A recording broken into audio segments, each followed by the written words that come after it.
दोस्तों आपने पिज्जा तो खाया ही होगा और ये भी जानते होंगे कि पिज्जा कई तरह का आता है, जैसे कि सर्कुलर पिज्जा, कुलर पिज्जा और कॉर्न पिज्जा। जी हाँ, कॉर्न पिज्जा जिसे आप आराम से रास्ते में चलते हुए खा सकते हैं बिना किसी प्लेट के।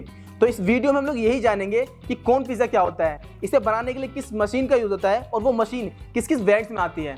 तो आइए वीडियो स्टार्ट करते हैं और जानते हैं कॉर्न पिज्जा कैसे बनता है। अब पिज्जा खाने के लिए जब हम लोग किसी रेस्टोरेंट में जाते हैं तो हमें एक प्लेट लगती है, एक चेयर लगती है, टेबल लगता है जहाँ बैठ कर हमको पिज्जा खाना पड़ता है। इसमें काफ़ी ज़्यादा टाइम भी लग जाता है, लेकिन पिज्जा कॉर्न में ऐसा नहीं होता। इसे आप कहीं भी रास्ते में चलते हुए अपने दोस्तों से बात करते हुए आराम से खा सकते हैं, क्योंकि पिज्जा कॉर्न जो है वो कॉर्न के शेप में होता है और आइसक्रीम की तरह होता है। बस आइसक्रीम जो है वो ठंडी होती है और पिज्जा हमारा गर्म होता है। तो इसे कैसे बनाते हैं इसके बारे में जानते हैं। कॉर्न पिज्जा बनाने से पहले हम लोग बनाते हैं इसके कॉर्न्स, और कॉर्न्स को बनाने के लिए हम लोग यूज करते हैं कॉर्न मेकिंग पिज्जा मशीन का। इस मशीन में आपको दिख रहा होगा साइड में एक बटन होता है जिससे हमारी जो मशीन है वो ऑन या ऑफ होती है। इसके बाद इस मशीन में आपको दिखता है एक ग्रीन बटन। इस ग्रीन बटन से आपके जो मोल्ड्स हैं वो नीचे जाते हैं। इसी के साइड में आपको दिखता है एक रेड बटन। इस रेड बटन से जो आपके मोल्ड्स नीचे गए थे वही ऊपर आते हैं। इसी के साइड में एक येलो बटन होता है। अब ये येलो बटन क्या काम करता है? इसका काम होता है हमारे कोन में से एयर रिमूव करना। यानी जब हमारे कोन्स बनते हैं, हमारे जब मोल्ड्स नीचे होते हैं तो उसमें एयर जा सकती है, जिससे हमारे जो कोन्स हैं वो क्रैक हो सकते हैं, खराब हो सकते हैं। तो ये सब ना हो, इससे बचाने के लिए हम लोग यूज करते हैं इस येलो बटन का। इस मशीन में एक रेड बटन और होता है जिसका काम होता है आपकी मशीन को इमरजेंसी स्टॉप करना। यानी अगर आपके मोल्ड्स ऊपर हैं तो ऊपर ही रोक देना, अगर नीचे है तो नीचे ही रोक देना, क्योंकि इस बटन का काम होता है मशीन को इमरजेंसी स्टॉप करना। इस मशीन में एक इंडिकेटर होता है ऊपर की साइड, जहां आपको दिखाता है कि जो आपकी मशीन है वो कितने वोल्टेज पे काम कर रही है। ये जो आपकी वोल्टेज है ये आपके इस इंडिकेटर में देखने को मिलती है।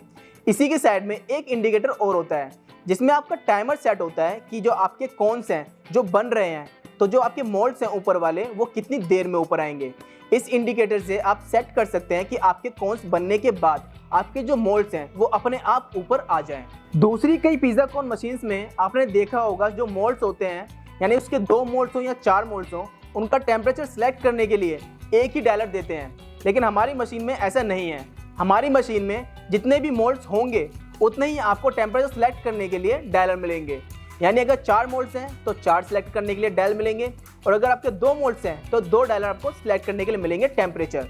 ऐसा ही नीचे वाले मोल्ड्स में है। नीचे वाले मोल्ड्स का टेम्परेचर भी आप अलग अलग सेलेक्ट कर सकते हैं, उसमें भी आपको अलग अलग डायल मिलेंगे। जैसे कि आप देखते हैं कि आप जब डायलर को घुमाएंगे तो आपके जो साइड में ग्रीन बटन है वो ग्रीन बटन ऑन हो जाएगा, यानी आपका टेम्परेचर चालू है। अब इस मशीन से आपको कॉर्न बनाने से पहले 2 बातें ध्यान रखनी पड़ेंगी। पहला, इस मशीन को प्रीहीट कर लेना है, यानी इसका टेम्परेचर जो है उसे सिलेक्ट कर लेना है 200 से 150 के बीच में, जो किसी भी कॉर्न को बनाने के लिए काफ़ी होता है। इसके बाद इसमें ऑयलिंग कर लेनी है, क्योंकि अगर आप ऑयलिंग नहीं करेंगे तो हो सकता है आपके जो कॉर्न्स हैं वो चिपक जाएं या खराब हो जाएं, इसलिए ऑयलिंग भी ज़रूरी है। काफ़ी लोग इस चीज़ को इग्नोर कर देते हैं और इसका यूज़ नहीं करते, लेकिन ये काफ़ी ज़रूरी होता है। अब जब आप इसको कॉर्न बनाने के लिए तैयार होंगे, यानी आपने ऑयलिंग कर ली, प्री हीट कर लिया, सब कुछ कर लिया, मोल्ड्स नीचे चले गए और कॉर्न तैयार भी हो गए, उसके बाद आपको ग्लव्स का यूज़ करना है इन कॉर्न्स को निकालने के लिए, या फिर चिमटे का यूज़ करना है, वरना आपके हाथ जल सकते हैं। अगर हम बात करें कि ये मशीन कितनी बिजली कंज्यूम करती है, तो ये 2 से लेकर 2.5 किलोवाट बिजली कंज्यूम करती है 1 घंटे में, और ये किसी भी कॉर्न को बनाने के लिए 45 से 90 सेकंड लेती है, और ये प्रीहीट होने में 10 से 15 मिनट लेती है। चलो, ये सारी बात हो गई इस कॉर्न को बनाने की, यानी पिज्जा कॉर्न की, सिर्फ कॉर्न को बनाने की। अब इसे पिज्जा कैसे बनेगा? इसमें स्टफिंग डालने के बाद हम लोग यूज करेंगे internal rotating pizza corn machine का, जिसके अंदर हम लोग अपने पिज्जा को रखते हैं और हमारा पिज्जा तैयार होता है। तो आइए इस मशीन के बारे में भी जान लेते हैं। इसमें आप देख सकते हैं एक ऑन ऑफ का बटन होता है। इसे ऑन करते ही हमारा जो इंडिकेटर है इसके साइड में ही वो जल जाता है, यानी आपकी मशीन अब ऑन है। इसके साइड में इसका टेम्परेचर सेलेक्ट करने के लिए डायल मिल जाता है। इस डायल से ही आप इसका टेम्परेचर सेलेक्ट कर सकते हैं। इसके साइड में आपको इंडिकेटर मिलेगा, यानी आपका जो टेम्परेचर है आपने जो सिलेक्ट किया है वो बन चुका है, वो चालू हो चुका है, वहाँ तक आपकी मशीन पहुँच चुकी है, ये दिखाने के लिए ये इंडिकेटर होता है। इसी के साइड में एक स्विच होता है जिससे आपकी मशीन के अंदर जो रोटेटिंग प्लेट्स है वो घूमती है। इस स्विच से ही ऑन ऑफ करने के बाद आपकी रोटेटिंग होगी।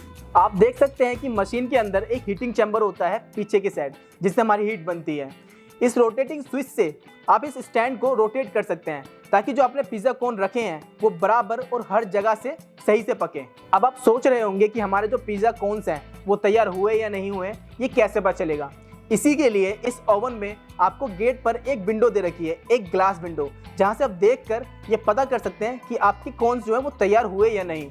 यानी आपके जब कॉर्न्स तैयार हो जाएंगे तो आपका जो चीज़ है वो निकलना शुरू हो जाएगा, थोड़ा सा बाहर आएगा और आपको पका पका कॉर्न्स दिखेंगे। ये पता करने के बाद अपना गेट खोलिए और अपने कॉर्न्स को बाहर निकाल लीजिए, लेकिन ध्यान से ग्लव्स का यूज़ ज़रूर करना। इस मशीन में आपके पिज़्ज़ा कॉर्न रखने से पहले इस मशीन को भी प्रीहीट कर लेना, यानी इसका टेम्परेचर 200 से लेके 250 के बीच में कर लेना। जब इसका ऑटो कट हो जाए उसके बाद हमने कॉर्न को रखना। अब जान लेते हैं कि ये मशीन 1 घंटे में कितनी बिजली कंज्यूम करती है। तो ये मशीन आपकी 1.5 किलोवाट से लेके 2 किलोवाट तक की बिजली 1 घंटे में कंज्यूम करती है। दोस्तों, अगर हम बात करें कि ये जो मशीन है पिज़्ज़ा कॉर्न मेकिंग मशीन, ये कितने वेरिएंट्स में आती है, तो ये आपको 2 वेरिएंट्स में देखने को मिलती है। पहला 2 moulds pizza corn making machine और दूसरा 4 moulds pizza corn making machine. दोस्तों, वीडियो अच्छी लगी हो तो वीडियो को लाइक करना और इसी तरह की इंफॉर्मेटिव वीडियोज़ के लिए चैनल को सब्सक्राइब करना।